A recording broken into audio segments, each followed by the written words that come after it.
تو اللہ کے نبیوں کا امتحان سب سے اعلیٰ ہوتا ہے، وہ اتنی ہی مشقتوں اور محنتوں اور مصیبتوں سے گزارے جاتے ہیں۔ آج مجھے عرض کرنا ہے، رسول کریم صلی اللہ تعالی علیہ وسلم کی میلاد مصطفیٰ کی مناسبت سے جو محافل ہم نے منعقد کی ہیں، اللہ کے نبی صلی اللہ تعالی علیہ وسلم کن کن امتحانات میں اتارے گئے، حضور پاک صلی اللہ تعالی علیہ وسلم کون کون سے امتحانات سے گزارے گئے، اور ہر امتحان میں آپ ثابت قدم رہے۔ امتحان سے مراد صرف جہاد کے میدان آپ لے لیں تو یہ الگ مسئلہ ہے، لیکن پرسنل جو زندگی گزارنے کے ایام ہوتے ہیں، یہ ہر دن ایک امتحان ہے۔ ایک بار حضرت ام سلیم رضی اللہ تعالیٰ عنہ فرماتی ہیں، میں قریب سے گزر رہی تھی، حضور صلی اللہ علیہ وسلم کے جسم سے گرمی کی تپش مجھے دور سے محسوس ہو رہی تھی، اتنا گرم بدن تھا کہ میں کافی دور سے آپ کے بدن کے گرمی کی حرارت محسوس کر رہی تھی۔ تو حضرت ام سلیم کہتی ہے، میں نے عرض کیا، یا رسول اللہ صلی اللہ علیہ وسلم، آپ کو تو شدت کا بخار ہے۔ اللہ کے حبیب صلی اللہ علیہ وسلم نے ارشاد فرمایا، ہاں ام سلیم، اللہ کے نبیوں کو جو بھی مصیبت دی جاتی ہے وہ سخت ترین ہوتی ہے، جس چیز سے بھی آزمایا جاتا ہے وہ سب سے ہائی درجے کا ہوتا ہے۔ اگر نبیوں کو بخار بھی آئے تو عام انسانوں جیسا نہیں، بہت شدت کا بخار آتا ہے۔ اگر نبیوں کو زندگی میں کوئی بھی چیز آزمائش کے طور پر دی گئی ہے تو وہ ہلکی پھلکی نہیں، بہت سخت ترین ہوتی ہے۔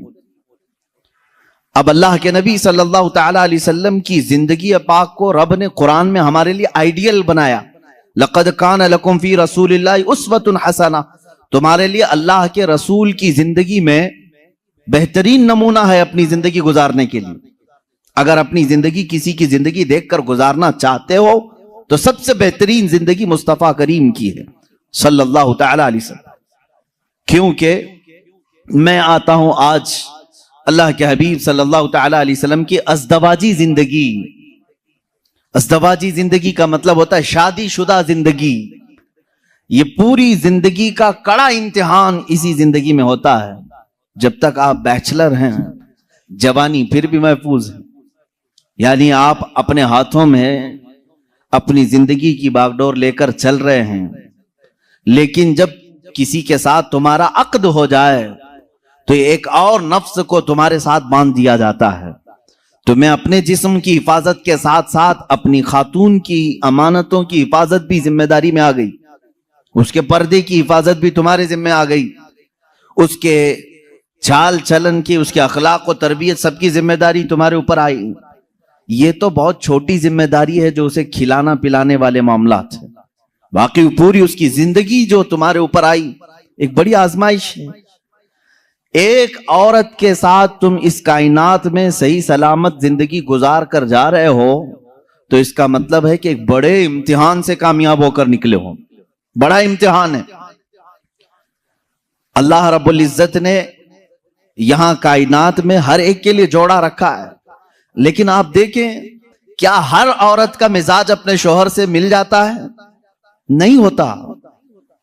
بعض لوگ ہم سے یہ شکایات کرتے رہتے ہیں، بنی نہیں رہی ہے، بنی نہیں رہی ہے، اور ناچاکی ہے، نا اتفاقی ہوتی ہے۔ میاں یہ آپ کے اکیلے کے گھر میں نہیں، ہر مرد اور ہر عورت کے درمیان زندگی میں اونچ نیچ نشیب و فراز آتے ہی رہیں گے۔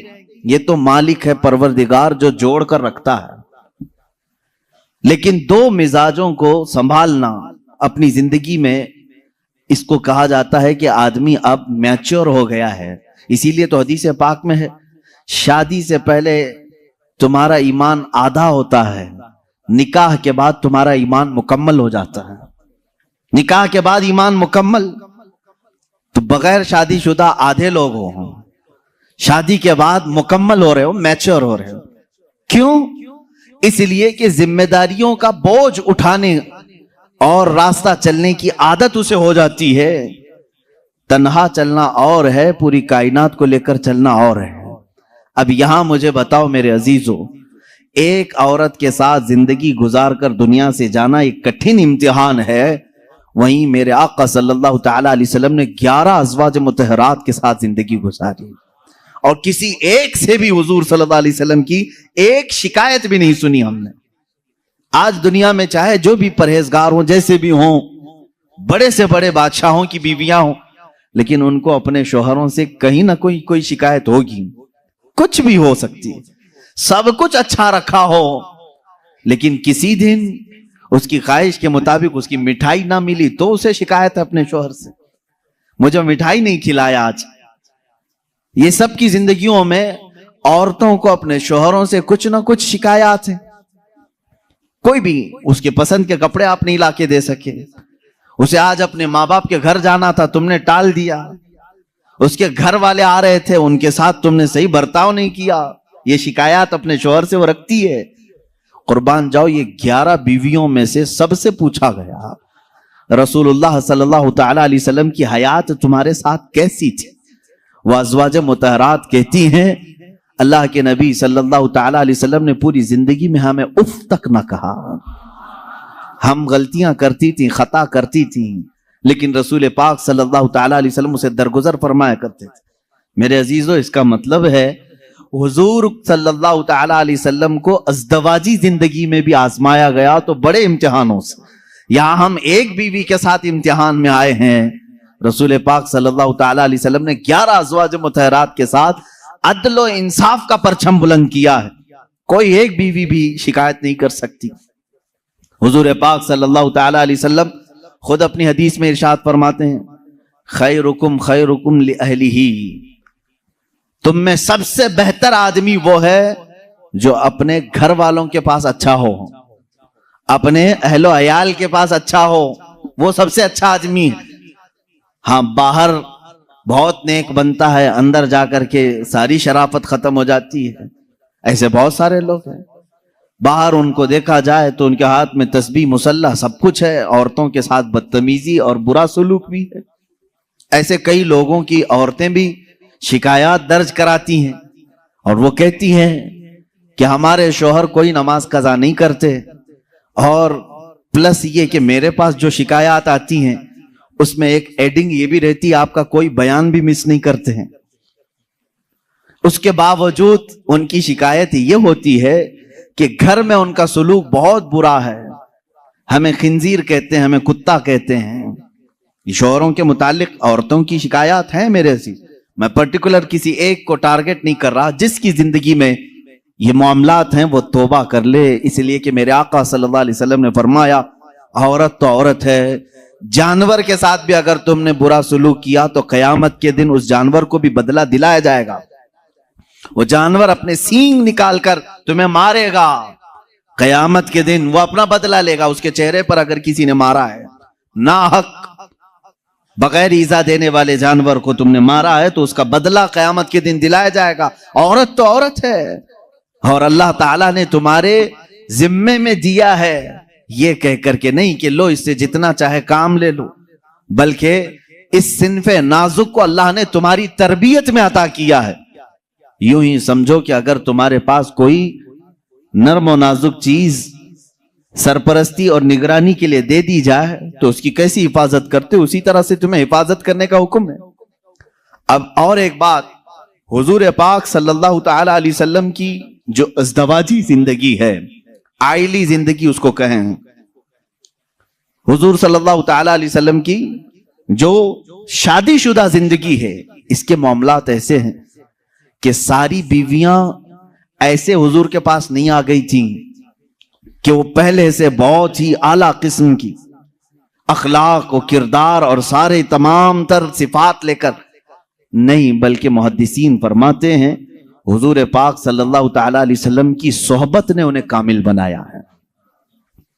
یہاں سے ایک بات پتہ چلتی ہے کہ تم پہلے سے حور ڈھونڈ رہے ہو، پہلے سے ایسی ہو کہ اس کے اندر یہ کوالٹی ہونی چاہیے۔ اللہ کے رسول صلی اللہ تعالی علیہ وسلم نے نکاح کر کے انہیں کامل بنایا ہے۔ عورتوں کی اخلاق، عورتوں کی جو عادات ہوتی ہیں وہ سب میں ہوتی ہیں۔ ازواج مطہرات جو حضور کے نکاح میں آئیں، عورتوں والی صفات ان کے اندر بھی تھیں، ان کے اندر بھی تھیں۔ جیسے کہ حضرت عائشہ صدیقہ رضی اللہ تعالیٰ عنہ کے متعلق کئی حدیثوں میں ملتا ہے، چھوٹی عمر کی تھی، حضور پاک صلی اللہ تعالیٰ علیہ وسلم نے ہر مقام پر ان کی تربیت کی اور انہیں ایک مہ کامل بنایا، بلکہ امت کے کئی صحابہ کا استاد انہیں بنایا۔ حضرت عائشہ صدیقہ نے اتنی حدیثیں میرے آقا سے روایت کی کہ ہماری آدھی شریعت ان کی روایت کی ہوئی حدیثوں سے چل رہی ہے۔ لیکن وہ نکاح میں جب آئی تھی، کئی مرتبہ کے معاملات ہیں، حضور پاک صلی اللہ تعالی علیہ وسلم کے ساتھ ان کے کیسے معاملات تھے، اپنی بیویوں کے ساتھ حضور کا سلوک کیسا تھا۔ وہ کائنات کے آقا و مولا ہیں، لیکن اپنی عورتوں کے لیے حضور شوہر ہی تھے۔ شوہر، جس طرح ایک عورت کو اپنے شوہر کے ساتھ بات کرنے کی اجازت ہے، کھیلنے کی اجازت ہے، لطف اٹھانے کی اجازت ہے، حضور پاک صلی اللہ تعالی علیہ وسلم کی ہر بیوی کو یہ اختیار حاصل تھا۔ اللہ کے نبی صلی اللہ تعالی علیہ وسلم اپنے گھر جاتے تو اسی انداز سے رہتے جیسے ایک شوہر محبت کرنے والا اپنی بیوی کے ساتھ رہتا ہے۔ یعنی تمہارا منصب، تمہارا عہدہ، اللہ تعالیٰ نے حضور کو جو منصب عطا کیا وہ کسی کو نہیں ملا، لیکن رسول کریم صلی اللہ علیہ وسلم نے اپنی بیویوں کے ساتھ شوہر والا سلوک فرمایا۔ یہ کہنے کا مطلب کیا ہے میرے عزیزو؟ ہو سکتا ہے تم کمپنی کے سیٹ ہو، تمہارے ہاتھ کے نیچے 100 ملازم کام کر رہے ہوں، لیکن گھر میں جاؤ تو سیٹ نہیں، شوہر ہی بن کے جاؤ۔ ہو سکتا ہو تم استاد ہو، باہر تم ٹیچر ہو، تمہارے سینکڑوں کی تعداد میں شاگرد ہوں، گھر جا کر کے بھی ٹیچر ہی نہ بنو، گھر جا کر کے بھی پروفیسر ہی نہ بنو، بلکہ گھر میں تم اپنی بیوی کے ساتھ تم شوہر ہی ہو، تم کمپنی کے سیٹ باہر، تم استاد باہر، لیکن خاتون کے ساتھ شوہر والے سلوک میں یہ ہونا چاہیے، کبھی عورت تمہارے ساتھ مذاق کر لے تو اس طرح بگڑنے کی ضرورت نہیں کہ بعض لوگوں کے متعلق یہ سنا ہے، وہ کہتے ہیں باہر 200 لوگ میرے ہاتھ کے نیچے کام کرتے ہیں، تو کیسی عورت ہے، تجھے بات کرنے کی تمیز نہیں، باہر جانتی ہو میرے کتنی عزت ہوتی، باہر جانتی ہو لوگ مجھ سے ٹائم لیتے ہیں بات کرنے کا، اور تو میرے ساتھ تو تڑاک کرتی ہے۔ میرے عزیزو، اللہ تعالیٰ نے اسے تمہارا ہمراز بنایا ہے، شریک حیات بنایا ہے، لائف پارٹنر ہے، اس کو اتنا اختیار دیا کرو جتنا تم اس کے ساتھ اختیار رکھتے ہو۔ یہ میرے آقا صلی اللہ علیہ وسلم کی زندگی پاک، گھریلو حالات کی خوشگوار زندگی حضور کی میں بتاؤں۔ ماں عائشہ صدیقہ رضی اللہ تعالیٰ عنہ ایک کنواری عورت ہیں، باقی حضور صلی اللہ علیہ وسلم کی ساری ازواج مطہرات جتنی بھی آئیں یا تو بیوہ تھیں یا مطلقہ تھیں۔ حضرت خدیجہ رضی اللہ تعالیٰ عنہ سب سے پہلے نکاح میں آئی حضور صلی اللہ علیہ وسلم کی۔ حضرت خدیجہ بنت خویلد مکہ کی مشہور خاتون تھی، آپ کے اخلاق کی وجہ سے پورے مکہ والے آپ کو طاہرہ کہتے تھے، آپ کا لقب طاہرہ تھا۔ آپ کا نکاح پہلے ابو حالہ نام کے ایک شخص سے ہوا، ان کے انتقال کے بعد عتیق نامی ایک دوسرے شخص سے ہوا، پھر اس کے انتقال کے بعد 2 شادیاں آلریڈی ہو چکی تھی آپ کی، پھر آپ کی عمر 40 سال کی ہوئی۔ رسول کریم صلی اللہ تعالی علیہ وسلم نے اپنی زندگی پاک میں پہلا نکاح اپنی 25 سالہ عمر میں 40 سال کی بیوہ خاتون سے نکاح فرما رہے ہیں۔ حضور پاک صلی اللہ تعالی علیہ وسلم کا یہ نکاح بڑی سادگی سے ہوا، اور حضور اکرم صلی اللہ تعالی علیہ وسلم پر سب سے پہلے ایمان لانے والی بھی آپ کی شریک حیات خدیجہ رضی اللہ تعالی عنہا ہی ہیں، وہ ام المومنین سب سے پہلے ایمان لانے والیوں میں سے۔ حضور صلی اللہ تعالی علیہ وسلم کی ہر مقام پر وہ سپورٹر رہی ہیں، آپ کی حمایت کے لیے کھڑی رہی۔ حضور اکرم صلی اللہ تعالی علیہ وسلم ان کا دل رکھنے کے لیے ہر ان کی خوشی کا خیال فرمایا کرتے تھے، ان کی خوشیوں کا خیال فرمایا کرتے، اور سیم یہی حضرت خدیجہ کی۔ میں کہتا ہوں شادی سے پہلے ہر نوجوان کو چاہیے کہ میرے آقا صلی اللہ علیہ وسلم کی ازدواجی زندگی کو بھی پڑھے۔ یہ نہیں کہ تم مرد ہو تو ساری خدمات تمہارے لیے ہونی چاہیے اور تم عورت کے لیے کچھ نہ کرو، جیسے کہ بعض لوگ جب بھی عورتوں میں خطاب کرتے ہیں، بیان کرتے ہیں، تو سب سے پہلے عورتوں کو یہی بتایا جاتا ہے مرد دن بھر تھکان سے چور چور گھر میں آئے تو تم اس کو مسکرا کر کے استقبال کرو، یہ عورت کے اوپر فرض ہے، تم اس کو مسکرا کر استقبال کرو، اس کی تھکان چلی جائے تمہیں ایک صدقے کا ثواب ہے۔ میرے عزیزو یہ گاڑی کا پہیا ایک ٹائر سے نہیں چلتا. تم ساری مسکراہٹ صرف عورت ہی کے اوپر تھوپو گے. یہاں پر تمہیں یہ بھی کہنا ہوگا, ہو سکتا ہے کبھی دن بھر کی تھکان عورت کو بھی ہو جو صبح سے شام تک کام کر رہی ہو, تم آ کر کے اسے بھی مسکرا کر کے کہو دن بھر آج تمہیں زیادہ تھکان ہوئی ہوگی. ہمیشہ میاں یہ کیوں چاہتے ہیں کہ میری تھکان وہ پوچھے؟ نہ, بلکہ آپ خاتون کی بھی مزاج پرسی کریں. یہ دونوں ٹائر ہیں, دونوں کا بیلنس برقرار ہو. میں ابھی بتاتا ہوں, حضور پاک صلی اللہ تعالی علیہ وسلم ہمیشہ یہ فرماتے, اگر اپنی ازواج مطہرات میں سے کوئی ناراض ہو تو حضور انہیں مناتے. آپ سوچ رہے ہوں گے کیا دنیا میں کوئی ایسا بھی ہے جس کو حضور سے ناراض ہونے کا حق ہے؟ حضور سے ناراض ہونے کا حق ہے؟ ہاں, صرف بیویوں کو حق تھا جو عام زندگیوں میں ہوتا ہے, لیکن اس ناراضگی کا مطلب رسول سے ناراضگی نہیں, شوہر سے کسی معاملے میں ہو. حضور پاک صلی اللہ تعالی علیہ وسلم خود فرماتے ہیں حضرت عائشہ سے, اے عائش, جب تو مجھ سے ناراض ہوتی ہے تو مجھے پتہ چل جاتا ہے. حضرت عائشہ پوچھتی ہیں آپ کیسے جانتے ہیں میں ناراض ہوں کہ خوش ہوں؟ حضور فرماتے ہیں جب تو خوشی میں رہتی ہے, قسم کھاتی ہے تو یوں کہتی ہے رب محمد کی قسم, اور جب ناراض رہتی ہے تو کہتی ہے رب ابراہیم کی قسم. یہ حضرت عائشہ کی عادت تھی, جب گھر میں کچھ باتیں اس طرح سے ہو جائیں تو کہتی ابراہیم کے رب کی قسم میں نے ایسا نہیں کیا. حضور فرماتے ہیں جب جب تو ابراہیم کے رب کی قسم کھاتی ہے مجھے لگتا ہے تو ناراض ہے. حضور مناتے ہیں, یہ نہیں کہ کائنات کے آقا و مولا سے تجھے روٹنے کا حق کیا ہے.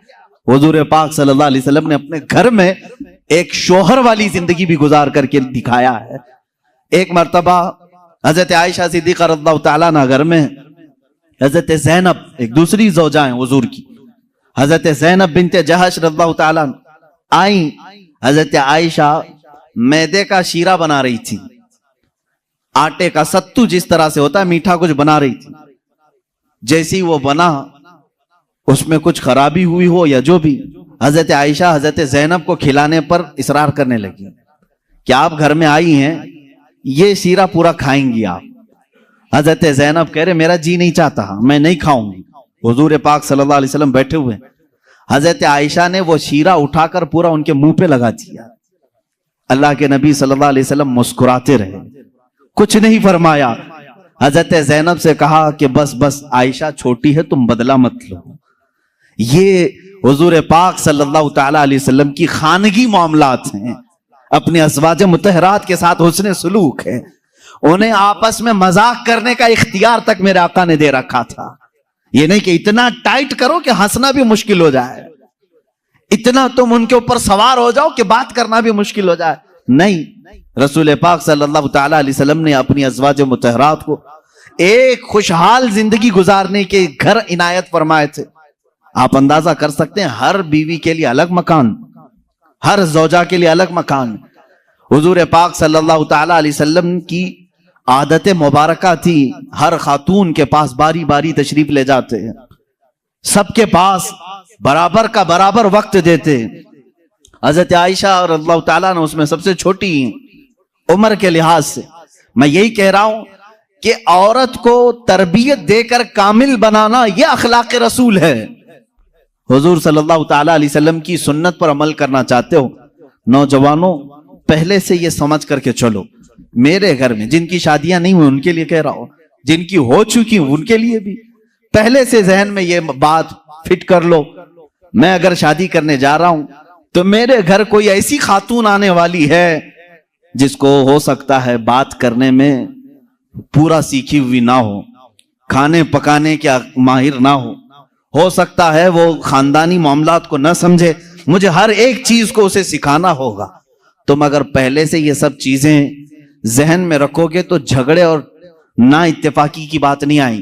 تم پہلے سے ایکسپیکٹیشن یہ رکھ کر کے بیٹھے ہو کہ یہ 7ویں آسمان سے سیکھ کر کے آئی ہوئی ہے گھر میں, کبھی کچھ بات چیت ہو گئی تو سیدھے جھٹ سے یہی کہا کیا تمہارے اماں باپ نے یہی سکھایا تھا, یہی بات. اور ساس بھی اپنے بہو سے یہی کہتی ہے روٹی نہیں بنے, اماں کیا سکھائی تیری تجھ کو, اب تک کیا کرتی رہی. میرے عزیزو رسول پاک صلی اللہ تعالی علیہ وسلم کے پاس حضرت عائشہ جب آئیں 9 سال کی عمر میں تھی. ان کی سہیلیاں کہتی ہیں آٹا گوندتے گوندتے وہ سو جاتی تھی, اسی میں سو جاتی تھی, رات ہو جاتی تھی. حضور پاک صلی اللہ تعالی علیہ وسلم نے ایک دن بھی سختی نہیں فرمائی کہ عائشہ آٹا گوندتے گوندتے سو گئی, آٹے میں ہی ہاتھ رہ گئے. حضور اکرم صلی اللہ تعالی علیہ وسلم نے انہیں مہ کامل بنایا. یہ اللہ کے رسول صلی اللہ علیہ وسلم کے اخلاق کریمہ ہیں. عورتوں کو تم جس قدر اچھی تربیت دو گے تمہاری محبت اتنی ہی ان کے دلوں میں ہوگی اور اتنی ہی عظمت بھی بڑھے گی, اتنی عظمت بڑھے گی. اور رسول پاک صلی اللہ تعالی علیہ وسلم کی اس عظیم سنت پر بھی عمل ہوگا. بعض لوگ یہ سوچتے ہیں کہ فل ہائی کوالیفائڈ چاہیے, پوری طرح سے میچور چاہیے, تو تمہارا یہ ایکسپیکٹیشن بعض دفعہ تمہیں دھوکہ دے دیتا ہے. تم جو کچھ بھی سوچ کر کے رکھے ہو وہ نہیں آئی, چڑچڑ ہو جاتا ہے, دماغ میں الگ الگ وسوسے آنے لگتے ہیں, پھر دوسرے کا خیال آنے لگتا ہے, اور پھر دوسری بھی ویسی نکلی تو کیا کرو گے. اسی لیے اخلاق رسول یہ ہے. اللہ کے نبی صلی اللہ علیہ وسلم کے پاس وہ عورتیں آئیں جو الگ الگ خاندان کی تھیں, الگ الگ مزاج کی تھیں, الگ الگ قبیلوں کی تھیں. ارے یہودیوں کے خاندان سے حی بن اخطب کی بیٹی صفیہ رضی اللہ تعالیٰ عنہ حضور کے گھر آئی. ان کے پورے رسم و رواج الگ تھے, سارے خاندانی معاملات الگ تھے, لیکن کیا کبھی وہ مس میچ ہوئی حضور کے ساتھ؟ رسول پاک صلی اللہ تعالیٰ علیہ وسلم نے ان کے ساتھ بھی زندگی کیسے گزاری؟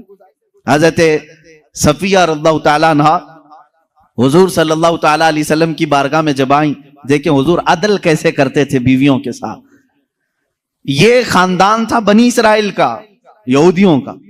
حضرت موسیٰ علیہ السلام سے جو چلا ہے وہ خاندان تھا. موسیٰ علیہ السلام کی اولاد وہ مدینہ طیبہ میں تھی, انہی کے خاندان سے حضرت صفیہ آئی تھی. جب شادی ہوئی تو عورتوں میں آپس میں باتیں ہوتی رہتی ہیں, سوتنوں کے معاملات رہے. حضور کی ایک زوجہ حضرت عائشہ ہیں جن کے باپ صدیق اکبر ہیں. ایک زوجہ حضور کی حضرت حفصہ ہیں جن کے والد عمر ابن خطاب ہیں رضی اللہ تعالیٰ عنہ. ایک حضرت ابو بکر کی بیٹی حضور کے نکاح میں ہے, ایک حضرت عمر کی بیٹی حضور کے نکاح میں. یہ دونوں ملتی تھیں تو بڑی لمبی باتیں بھی ہوتی تھیں.